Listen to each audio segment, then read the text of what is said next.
আসসালামু আলাইকুম।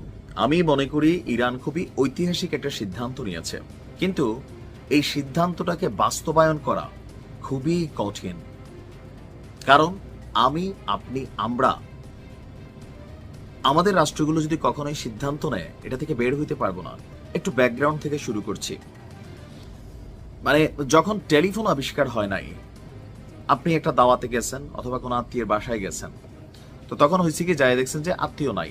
অনেক সময় মাঝ রাস্তা থেকে ফিরে আসতেছে অথবা বাসায় গিয়া কই গেছে, মোবাইলের যোগ নাই, মানে আশেপাশের বাসার তারা জানে না। এগুলো একটা নেগেটিভিটি ছিল। তো টেলিফোনের সাথে কি হয়েছে যে উপকার হয়েছে, যাওয়ার আগে হ্যালো বাড়িতে আসো কিনা বা আমরা কমিউনিকেট করছি। এই যে এটা প্রযুক্তির পজিটিভ সাইড, কিন্তু যারা এগুলা তৈরি করতেছে, এই প্রযুক্তির মধ্যে আজকের দিনে এআই পর্যন্ত যখন আসছি, যার হাতে একটা স্মার্টফোন আছে, আপনি নজরদারির ভেতরে আছেন। আপনার ফোনের এই ক্যামেরাটা এই প্রযুক্তিওয়ালা রাষ্ট্রগুলো চাইলে এটা ব্যবহার কইরা আপনার এই ব্ল্যাকমেলিং করতে পারে।